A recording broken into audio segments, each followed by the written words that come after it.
पशुला लाजवील याच्यापेक्षा खालचं वर्तन माणसांचं आजच्या समाजामध्ये होत आहे. म्हणून संतांनी जी कीर्तन प्रवचनाची वारीची पद्धत जी घालून दिली ना, ती याच्यासाठी. लक्षात ठेवा. अरे ते पोरगं रडतायत, कुणालाच वाटलं नाही. सगळे त्या मातेला का मेली का काय करावं, तिला उठून बसावं, कुणाला काही वाटलं नाही. सगळेजण त्या प्रेताला लाथा मारून एसटीत चढून जात होती ज्याच्या त्याच्या कामाला. आणि हे जात असताना सिंधुताई तिथे भीक मागत येत आहेत. आता त्या अजून समाजसेविका झालेल्याच नाही. समाजसेवेची ठिणगी पडली त्या प्रसंगापासून सिंधुताईंनी बघितलाय. त्यावेळेस दुपार झालेली होती. रात्री कधीतरी जीव गेलाय त्या बाईचा. ते पोरग रात्रीपासून ओरडतायत, आई उठत नाहीये, माशा घुंगावतायत. आणि त्या पोराला सिंधुताईंनी बघितलं, अरे आई मेली त्याची आणि एवढ्या लोकांची गर्दीत, पण त्या गर्दीमध्ये सुद्धा ते पोरग एकटंच आहे. सिंधुताई गेली, मातेचं हृदय, अरे अनाथांची माय उगाच म्हणत नाही सिंधुताईंना. गेलं ते पोरग, उचललं, छातीशी लावलं, दुकानात गेले, भीक जमवून मिळालेले जे पैसे होते ना, त्यातले एक दूध पिशवी विकत घेतले. पहिलं त्या पोराच्या तोंडामध्ये ती दूध पिशवीने दूध ओतलं. ते पोरग गटागटा पिलं. त्याची शांत शुदा झाली. आणि शुदा शांत झाल्यानंतर मग त्याच्यानंतर ते पोरग एकदम शांत झालं, रडायचं थांबलं. त्याची आई जग सोडून कधीच निघून गेली होती. पण तुम्हाला सांगतो, त्या सिंधुताई जवळ 1 रुपया सुद्धा नव्हता त्या काळामध्ये. त्या सिंधुताईने त्या प्रेताची विल्हेवाट लावली. आणि ते पोरग सिंधुताईंच्या आश्रमात आज आहे. सिंधुताई आज जगामध्ये नाही. त्या पोराचं नाव दीपक. तो पोरगा LLB केला. आजही त्या पोराचे आई कोण, वडील कोण, सिंधुताईंना माहीत नाही. त्या पोराला सांभाळणार कोण. म्हणून त्या पोराचं ज्यावेळेस शाळेत पुढे वाढवून शाळेत नाव दाखल करायचं, तर त्या पोराला नाव काय देणार, म्हणून सिंधुताईंनी त्या पोरालाच नाव देऊन टाकलं. कारण त्याची आई माहीत नाही, कुळ माहीत नाही, आडनाव माहीत नाही, त्याची दाखली नाही, काहीच नाही. जगामध्ये नेमका कुठून आलाय, कसा आलाय, हा जीव उत्पन्न कसा झाला याची त्या पोरालाही जाणीव नाही. सिंधुताईंना तरी कुठून असणार जाणीव. आणि त्या सिंधुताईंनी त्या पोराला नाव दिलं दीपक सिंधुताई सपकाळ. आजही सिंधुताईंच्या पुण्याजवळ मांजरीला आश्रम आहे. सिंधुताईंच्या आश्रमावरती गेला, त्यांच्या कन्या ममता हा आश्रम सांभाळत आहेत. जेवढी अनाथ मुलं त्यांनी सांभाळली, ती सगळी अनाथ मुलं कशी सांभाळली आहेत. जेवढी अनाथ मुलं आहेत ना, त्या सगळ्यांच्या दाखल्यावरती नावं जर काय असतील तर हीच नावं आहेत, सिंधुताई सपकाळ. त्यांची आई ही सिंधुताई आणि त्यांचे वडीलही सिंधुताई. याला म्हणतात माणसाने माणसासारखं जगणं. भक्ती म्हणजे काय? भक्ती ही परिवर्तनाची लाट असते. भक्तीमध्ये माणसं जगत असतात. अशा पद्धतीने माणसांचं जगणं असावं. सिंधुताईंनी म्हणूनच सांगितलं, अरे गर्दीमध्ये इतकी माणसांची गर्दी आहे, पण एकाला त्या प्रेताला हात लावासा वाटला नाही. याचाच अर्थ माणुसकी शून्य झाली. आणि आज खरोखरच माणसांनी संवेदना इतक्या बधीर झाल्या. विश्वास नागरे पाटील सांगतात, महाराष्ट्रातलं फार मोठं नाव आहे ते, विश्वास नागरे पाटील सांगतात की आज तरुणांमध्ये कृतज्ञता राहिलेली नाही. नवीन पिढीमध्ये कृतज्ञ होत चालले. आज तर तुम्हाला सांगतो, पुढच्या काळामध्ये बापाच्या आणि आईच्या प्रेतावरती अग्निडाग दिला जाईल की नाही यात शंका आहे. असेच कावळ्या गिधाडांना ती प्रेत खाऊ घातली जातील. भयान काळ येणार, नरसंहार होणार आणि पशुपेक्षाही खालच्या पातळीला माणूस जाणार.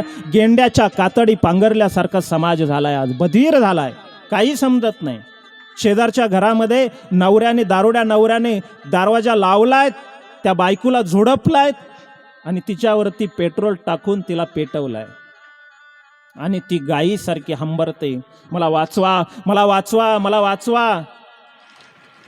आणि शेजारचा माणूस आपल्याकडे येतो आणि तो आपल्या दारावरती थाप मारतो, अहो चला, शेजारची दारं खिडकी बंद आहेत पण बाईचा आवाज येतोय, तिला वाचवलं पाहिजे, आपण गेलं पाहिजे, चला तिथे जाऊया, वाचूया. आपण सोप्यावरती बसलेलो, रिमोटने चॅनल बदलवतोय, चहात बिस्किटं बुडवून खातोय आणि आपण शांतपणे म्हणतो की थांबा, 2 बॉल राहिले, एवढी IPL संपली की मग जाऊया. कशासाठी? राग सावडायला जाणार आहात का?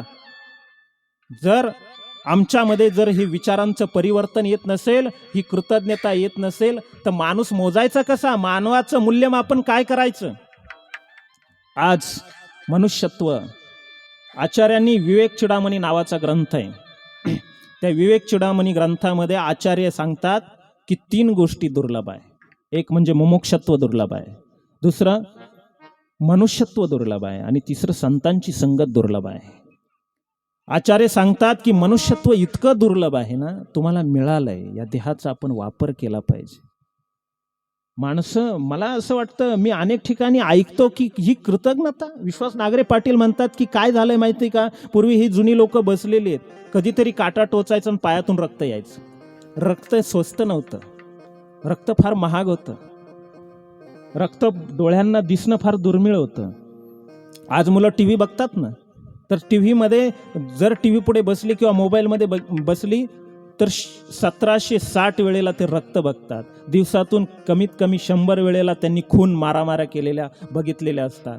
ज्या मुलांनी चित्रपटांमधून 100 खून बघितले, त्यांना 1 खून करायला काहीच लागत नाही. मी स्वतः प्राध्यापक आहे, शाळेमध्ये मी बघतो, काही मुलं, तुम्ही बातम्या ऐकल्या असतील, परदेशामध्ये अमेरिकेमध्ये घडलेली घटना आहे की मुलाने बापाचं पिस्तूल शाळेत दप्तरमध्ये टाकून नेलं आणि शाळेत गेल्यानंतर त्याची जी मॅडम होती तिला गोळ्या घातल्या, आणि त्याचे जे जोडीदार होते, जे मित्र होते, जे त्याला त्रास देत होते, त्याला तो गोळ्या घातलाय. तो मुलगा आज बालसुधारगृहामध्ये वाढतोय. काय करायची अशी परिस्थिती? आता हे मी अमेरिकेचं उदाहरण सांगतो. भारतामध्ये ही गोष्ट, हा काळ लांब राहिलेला नाही. भारतामध्येही या घटना घडायला आता वेळ लागणार नाही. आपण सावध झालं पाहिजे. आपण कुठल्या भ्रमात आहोत, काय चाललंय? तुम्ही म्हणाल की समाजाशी मला काय घेणायचंय, कुठं काय चाललं, पण तुम्हाला सांगतो त्याचे पडसाद आपल्या घरापर्यंत आल्याशिवाय राहणार नाही. ती झळ आपल्याला एक ना एक दिवस आपल्या दारापर्यंत येणार, ही गोष्ट लक्षात ठेवा. आणि त्याच्यामुळे आपली मुलगी काय करते, किती शिक्षण घेते, कुठे काय करते, आपला मुलगा काय करतो, याच्याकडे लक्ष असलं पाहिजे. धर्म केवळ गंध, माळा, धूप, दीप, आरती, नैवेद्य याच्यामध्ये मर्यादित नाहीये. टिळा लावाच, पूजा कराच, काय भक्ती करायची ती कराच, पण त्याचबरोबर तुम्हाला सांगतो, समाजाने आपल्या जीवनाला धन्यता द्यावी. असं जर आपल्याजवळ जर काय असेल, तर एकमेव गोष्ट आहे आपल्याजवळ, फक्त आणि फक्त आपण जी मुलं जन्माला घालतो ना, ती पिढी चांगली घडणं, तिच्यावरती चांगले संस्कार मिळणं, हे फार महत्त्वाची जबाबदारी. नाहीतर मी बघतो कोकणातली गोष्ट, मुख्याध्यापक असलेले रिटायर झालेली व्यक्ती, एकुलता एक मुलगा, आणि तो मुलगा अमेरिकेला शिकायला पाठवला, तो परत आलाच नाही. तो तिकडे शिकला, शिकून मोठा झाला, तो पोरगा आला नाही. बापाने पत्र पाठवली, पत्राचं प्रत्युत्तर नाही, काहीच नाही. इकडे आई वारली त्या मुलाची, त्या बापाने सगळे संस्कार पत्नीचे केले, मुलाला पत्र पाठवले, फोन केले, मुलगा आला नाही. आणि एक दिवस अचानक बाप विमानाने भारतात येतो, कोकणात येतो. तो मुलगा येतो बापाकडे आणि बापाला म्हणतो की पप्पा, अहो मी तिकडे मोठ्या कामाला लागलो, नोकरीला लागलो, मला मुलं बाळ आहेत, सून आली, तुम्ही अजूनही सून बघितलं नाही, नातवाचं तोंड बघितलं नाही, चला मी तुम्हाला घ्यायला आलो, आपण जाऊया, मी तुम्हाला घेऊन जातो. बापाला वाटलं एक अटॅक येऊन गेलाय, ब्लॉकेज वाढलेत, ऑपरेशन करायचंय. पत्नी गेली, एकुलता एक मुलगा आहे, मुख्याध्यापक असल्यामुळं पगार पाणी चांगला होता, चांगलं शिकवलं होतं, आणि आज हा पोरगा जाणार. या पोराशिवाय आपल्याला कोण आहे? आता म्हातारपणामध्ये 65-70 वर्ष वय आहेत आपलं, म्हातारपणात आपल्याला आधार तरी कोण आहे या मुलाशिवाय? चला तरी जाऊ या मुलाबरोबर अमेरिकेला, तिथे सून बघता येईल, मुलांची नातवंडांशी खेळता येईल, आणि उरलेले क्षण, आता आपलं तर क्षितिज, मरणाचं क्षितिज फार दूरवर राहिलेलंच नाही, आता आपण मरणार एक ना एक दिवस, तर जाऊया, बघूया तरी, अमेरिकेला जाऊया, असं बापाने ठरवलं. पोराने सांगितलं की पप्पा, मी तिकडं अमेरिकेला सगळं सेटल झालेलं आहे, भारतात आपल्याला कधी कोकणात यायचंच नाही. तुमचं हे नारळाची, सुपारीची, फोपळीच्या बागा आहेत ना, हे आपण सगळ्या विकून टाकू, वाडा विकून टाकू, शेत घरदार सगळं विकून टाकू, कारण इथे आपल्याला परत यायचंच नाही. पोरगा म्हटला, बाप म्हटला की माझं तरी आयुष्य कितीक राहिलं, आता मी तुझ्याजवळच राहणार, तिकडेच मरणार, मी तरी कशाला येईल, तुझंच आहे हे सगळं, तुला विकायचं तर विक, काय करायचं ते कर. बापाच्या नावावर असलेली सगळी इस्टेट, शेती, वाडी, नारळीच्या सुपारीच्या बागा विकून टाकल्या. 8 दिवस पोरगा आला अमेरिकेवरून, सगळं विकून टाकलं, घरदार, वाडा सगळं विकलं, बापाची बॅग भरली, बापाला घेतलं आणि विमानतळावर सांताक्रूजला आला. सांताक्रूजवरून आता तो बसून अमेरिकेला जाणार. बसवलं. बापाला सांगितलं का ही बाबा काठी हातामध्ये असू द्या, खुर्चीवर बसून राहा, मी आपली फ्लाईट किती वाजता सुटणारी चौकशी करून येतो. 11 वाजता तो पोरगा चौकशी करायला गेला. 12 वाजले, 1 वाजला, 2 वाजले, 3 वाजले. बापाच्या घशाला कोरड पडली तर पिण्यासाठी पाणी त्याच्या जवळ नाही. भूक लागून गेली. पोरगा येईल, दिसायचं कमी झालेलं आहे. सुरकुतलेला चेहरा, थरथरत्या हाताने कपाळावरती भाळावरती हात ठेवून गर्दीमध्ये बघतोय, इकडे तिकडे बघतोय. आपला पोरगा येईल. एखाद्या मुलासारखी आकृती दिसली, आपलाच पोरगा, तो येईल आता जवळ, कदाचित आता फ्लाईट सुटणार असेल, मला घ्यायला आला असेल. पण तुम्हाला सांगतो 5 वाजले, कोणी बापाजवळ पोरगा नाही, काय नाही. मग बापाच्या मनात आता शंका येऊ लागल्या. बापाला वाटलं आता काही पोरगा येत नाही.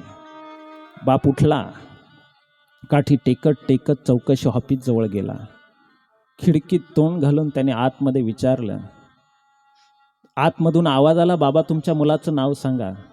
बाबाने नाव सांगितलं, लिस्टला चेक केलं आणि आतून त्या मुलीने सांगितलं की बाबा, अहो तुमचा मुलगा आमच्या लिस्टमध्ये दिसतोय, 1:30च्याच फ्लाईटने गेलाय. काय?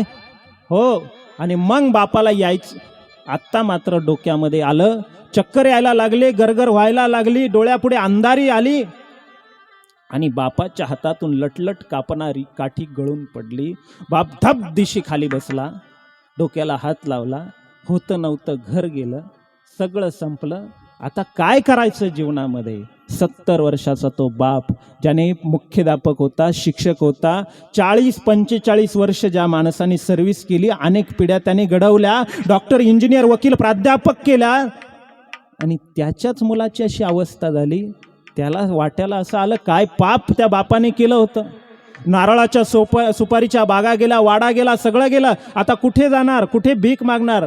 आणि तुम्हाला सांगतो, पुढील 5 वर्ष तो म्हातारा जगला. पण त्या म्हाताराने ज्या 1.5 लाख रुपये पगार होता त्या मुलाला, अमेरिकेमध्ये AC रूममध्ये ऑफिस होतं त्याचं, पण 1.5 लाख अमेरिकेत पगार घेणाऱ्याचा मुलगा, बाप इथं मुंबईला बस स्टँडवर 5 वर्ष भीक मागितली त्या म्हाताऱ्याने. आणि 5 वर्षांनी बेवारस प्रत म्हणून पोलिसांनी त्याच्यावर अग्निसंस्कार केले नगरपालिकेमध्ये. अशी परिस्थिती माणसांवरती येते आहे. आणि मग मला असं वाटतं की संतांचे आपल्यावर खूप उपकार आहे. हो, जीवन जगत असताना जर आपल्याला हेच कळत नाही की आपण का जन्माला आलोय. अहो, भूक लागल्यावर जेवतो, तहान लागल्यावर पितो, झोप आली म्हणजे निद्रा घेतो, हेच का मानवी जीवन आहे? हे बघा, दुःख प्रत्येकाच्या वाट्याला आहे. मी माझ्या प्रवचनाची प्रस्तावनेतच मी ते सगळं आपल्याला सांगितलं आहे. सुख पाहता जवा पाडे, दुःख पर्वता ये वडे, असं तुकोबारायांनी पण म्हटलंय. एक कवी असं म्हणतो, जीवन ही एक नदी आहे, त्या नदीला 2 किनारे आहेत. एक किनारा सुखाचा आहे, एक दुःखाचा आहे. ऐल तिरी नांदे सुख, पैल तिरी दुःख, मध्ये वाहते जीवन ऐसे संसाराचे रूप. असा हा संसार आहे. दुःख कोणाच्या वाट्याला नाही, पण दुःखाकडे बघण्याची प्रेरणा माणसाची कशी असली पाहिजे. एक सकारात्मक दृष्टिकोन. कविवर्य मंगेश पाडगावकरांनी एक उदाहरणच दिलंय की अर्धा ग्लास घेतलाय आणि त्या अर्धा ग्लास जर पाण्याने भरलेला असेल तर ज्याची वृत्ती नकारात्मक असते ना, तो काय म्हणतो? अर्धा ग्लास रिकामा आहे. ज्याची वृत्ती नकारात्मक असते त्याला अर्धा ग्लास रिकामा दिसतो, आणि ज्याची वृत्ती सकारात्मक असते त्याला मात्र तो अर्धा ग्लास भरलेला दिसतो. लक्षात ठेवा. आणि मग मंगेश